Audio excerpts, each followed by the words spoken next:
దేశం మొత్తం మీదున్న best gold sellers, best designs ఇప్పుడు హైదరాబాద్ లో pan India jewel show. Don't miss it.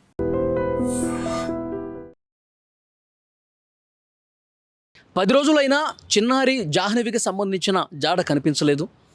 NDRF బృందాలు, ఎస్డీఆర్ఎఫ్ బృందాలు, పోలీసులు, అలాగే హనుమాన్ టీం ఏదైతే వన్యప్రాణుల సంరక్షణ కోసం ఏర్పాటు చేసినటువంటి టీం ఏదైతే ఉందో ఆ టీం అందరూ కూడా వందల మంది వెతుకుతూ ఉన్నారు. తోట మొత్తం వెతుకుతూ ఉన్నారు, కొండ ప్రాంతం వెతుకుతూ ఉన్నారు.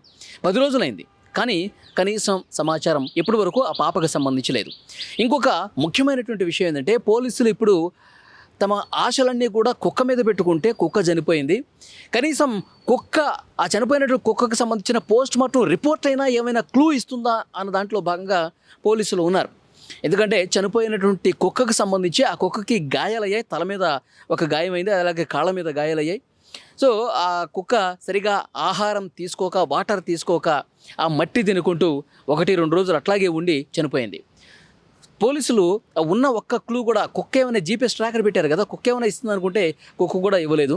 సో ఇప్పుడు ఈ పోస్ట్ మార్టం చనిపోయిన కుక్క అయినా, బతికున్నప్పుడు ఎలాగో మనకు ఆధారం లభించలేదు, చనిపోయిన తర్వాత వచ్చేటువంటి పోస్ట్ మార్టం రిపోర్ట్లోనైనా మనకేమైనా క్లూ ఇస్తుందా అని పోలీసులు వేచి చూస్తూ ఉన్నారు. 1-2 రోజుల్లో పోస్ట్ మార్టంకి సంబంధించిన రిపోర్టు కూడా వస్తుంది. చనిపోయిన తర్వాత ఆ కుక్కని వెటర్నరీ డాక్టర్స్ సమక్షంలో శాంపిల్స్ సేకరించారు.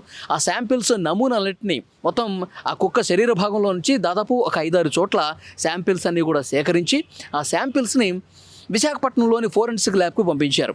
సో ఆ రిపోర్టు వచ్చిన తర్వాత మనకి ఖచ్చితంగా ఏదో ఒక సమాచారం ఇస్తుంది. కుక్క చనిపోయిన తర్వాత అయినా పాప జాడకు సంబంధించిన ఇన్ఫర్మేషన్ అందిస్తుందని చెప్పి పోలీసులు ఒక నమ్మకాన్ని పెట్టుకున్నారు. ఎందుకంటే కుక్కకి తల మీద గాయమైందండి, తల మీద గాయమైంది, కాళ్ళ మీద గాయాలైనాయి. సో అందుకనే ఆ రోజు తోటలోకి వదిలేటప్పుడు కూడా వెటర్నరీ డాక్టర్స్ ఆధ్వర్యంలో దానికి చికిత్స చేశారు. పెయిన్ కిల్లర్స్, నొప్పిని భరించేటువంటి పెయిన్ కిల్లర్స్ ఇంజెక్షన్ ఇచ్చారు. అలాగే ఎనర్జీ కోసం కొన్ని ఇంజెక్షన్స్ ఇచ్చారు. ఇంజెక్షన్స్ ఇచ్చి దాన్ని తోటలోకి వదిలిపెట్టారు. కానీ తోట లోపలికి పోలేదు, జాహ్నవి ఎక్కడుందో అక్కడికి పోలేదు. ఆ కుక్క అక్కడక్కడే ఆ సరౌండింగ్స్లోనే తిరుగుతూ ఇంటి దగ్గరే అరుస్తూ ఆ కుక్క అనేది అలాగే ఉండిపోయింది. పోలీసులకి ఆధారం దొరకలేదు, కుక్క చనిపోయింది. అయితే ఈ పోస్ట్ మార్టం రిపోర్టు ఎందుకని వెయిట్ చేస్తూ ఉన్నారంటే, ఇప్పుడు ఈ కుక్కకి తల మీద గాయం ఎందుకయింది? అంతకుముందు పాప కనిపించకముందు 6వ తారీఖు శనివారం రోజు తప్పిపోయింది కదా, అప్పటి వరకు కుక్క బాగానే ఉంది, కుక్కకి ఎలాంటి గాయం లేవు. ఎప్పుడైతే ఆ పాప అడవిలో నడుచుకుంటూ పోయి మిస్ అయిపోయిందో అప్పుడే కుక్క కూడా మిస్ అయిపోయింది. అంటే ఆ కుక్క మంగళవారం రోజు వచ్చింది, శనివారం మిస్ అయిపోయింది కుక్క, ఆదివారం, సోమవారం, మంగళవారం, అంటే 3 రోజులకి తిరిగి వచ్చింది, గాయాలతో వచ్చింది. అంటే పోలీసులు వ్యక్తం చేస్తున్న అనుమానం ఏంటంటే, ఒకవేళ ఆ పాప మీద జంతువులు ఏమైనా దాడి చేసేటప్పుడు ఆ పాపను కాపాడటం కోసం కుక్క పెరుగులాడి ఉంటుంది, ఆ జంతువు మీద పోరాటం చేసి ఉంటుంది, అందుకే దాని తల మీద, కాళ్ళ మీద గాయాలు అయి ఉంటాయి అని సమాచారం కొంత వాళ్ళకి అనుమానం ఉంది. ఒకవేళ జంతువు దాడి చేసిందా, లేకపోతే కనుక విషసర్పాలు ఏమైనా ఉన్నాయా, విషసర్పాల దాడిలో కుక్కేమన్నటువంటి గాయపడిందా, ఇవన్నీ కూడా పోస్ట్ మార్టం రిపోర్ట్లో బయటకు వచ్చే అవకాశం ఉంది. ఎందుకంటే ఇప్పుడు శాంపిల్స్ తీసుకున్నారు కదా, ఆ శాంపిల్స్ని బట్టి కుక్క లోపల, శరీరం లోపల ఏమైనా విషం లాంటిది ఏమైనా ఉంటే ఏసిది సర్పానికి సంబంధించి అని చెప్పి పోస్ట్ మార్టం రిపోర్ట్లో బయటపడే అవకాశం ఉంది. తల మీద, కాళ్ళ మీద గాయాలని కదా, నిజంగా ఈ పలానా జంతువు దాడి, ఇది పులి దాడి, లేదంటే కనుక ఇది ఒక అడవి పంది దాడి అని ఇలా కూడా పోస్ట్ మార్టం రిపోర్ట్లో బయటకు వచ్చే అవకాశం ఉంది.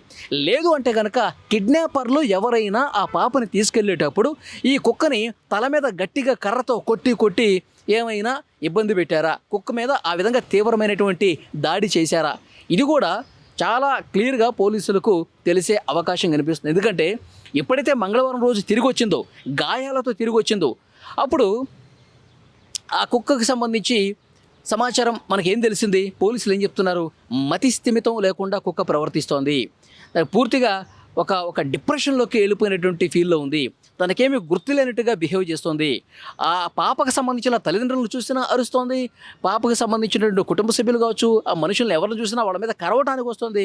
పాప తల్లిని కూడా అంతకుముందు చాలా అన్యోన్యంగా, విశ్వాసంగా ఉండేటువంటి కుక్క ఎప్పుడైతే పాప మిస్ అయిపోయిన తర్వాత ఇంటికి వచ్చిందో అప్పుడు రకరకాలుగా తేడాగా బిహేవ్ చేస్తోంది, మతిస్థితం లేనట్టుగా, మైండ్ పోయినట్టుగా బిహేవ్ చేస్తుంది. అంటే ఆ కుక్క తల మీద కిడ్నాపర్లు ఎవరైనా బలంగా కొట్టి, తల మీద కొట్టి దాని మైండ్ పోయే విధంగా ఏమన్నా దాడి చేశారా, అందుకే గాయాలు ఉన్నాయా, అందుకే ఇట్లా ప్రవర్తిస్తోందా, సో అనే అనుమానాలు కూడా ఉన్నాయి. ఒకటి జంతువుల దాడి, ఆ దాడిలో కుక్క గాయాలయ్యాయి. రెండు విషసర్పాలు, ఏమైనా విషసర్పం పెద్ద కొండ చిలువ లాంటిది ఏమన్నా కుక్క మీద దాడి చేసి అది దాని మీద ఏమన్నా విషం జరిగి దాని లోపలికి విషం వెళ్ళి ఈ విధంగా కుక్క ఏమైనా చనిపోయిందా. ఇక మూడోది కిడ్నాపర్లు తల మీద కుక్క తల మీద గట్టిగా కొట్టి దాన్ని మైండిపోయేటట్టు చేసి దాడి చేశారా. సో ఇవన్నీ అనుమానాలు అనమాట. ఇవి ఏవైనా సరే పోస్ట్ మార్టం రిపోర్ట్లో బయటపడే అవకాశం ఉంది. నిజంగా కుక్క తనంతట తానే గాయపడిందా, లేకపోతే ఎవరైనా దాడి చేశారా, మనుషులా లేకపోతే జంతువులా, సో అనేది కూడా పోస్ట్ మార్టం రిపోర్ట్లో చాలా క్లియర్గా వస్తుంది. అందుకే మొత్తం శరీరంలోని 6 భాగాల నుంచి శాంపిల్స్ అన్నీ కూడా విశాఖపట్నం ల్యాబ్కు పంపించారు. 1-2 రోజుల్లో ఆ ల్యాబ్ రిపోర్ట్ కూడా వస్తుంది.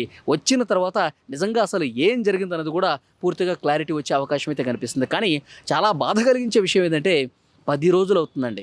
పాపం పాప నిజంగా ఎవరన్నా ఎత్తుకుపోయి అంటే నిజంగా బతికుంటే అంతకంటే సంతోషించే వాళ్ళు ఎవరు ఉండరు. తెలుగు రాష్ట్రాల్లో ప్రజలందరూ కూడా ఆ పాప బతకాలి, ఆ పాప ఏమీ కాకూడదు, ఆ పాప మళ్ళీ ప్రాణాలతో తిరిగి రావాలి, తల్లిదండ్రుల చెంతకు చేరాలని చెప్పి చాలామంది కోరుకుంటున్నారు. వీడియోలు చూస్తున్న ప్రతి ఒక్కరు కూడా కామెంట్ బాక్సుల్లో పెడుతున్నటువంటి పరిస్థితి ఉంది. ఇంకొక ముఖ్యమైనటువంటి విషయం ఏంటంటే పోలీసులు చాలా సీరియస్గా తీసుకున్నారండి, ఒక సవాల్గా తీసుకున్నారు. 10 రోజులైనప్పటికీ ఒక్క చిన్న ఆధారం కూడా లభించలేదు అంటే పోలీసులకు నిజంగా వాళ్ళు పనిచేస్తున్నటువంటి దానికి సంబంధించి ఎన్నో సవాళ్ళు ఎదురవుతూ ఉన్నాయి. పోలీసులు కనిపెట్టలేకపోతున్నారు, ఇన్ని రోజులు అవుతుంది అనే విమర్శ కూడా వస్తుంది. అందుకని దానికి పూర్తిగా చెక్ పెట్టాలంటే నిజాలు వెలుగులోకి రావాలి, అది కూడా త్వరగా వెలుగులోకి రావాలి. పోస్ట్ మార్టం రిపోర్ట్ అయినా వస్తే మనకి ఒక ఆధారం లభిస్తుందని చెప్పి పోలీసులు భావిస్తున్నారు. ఏం జరుగుతుందన్నది చూడాలి.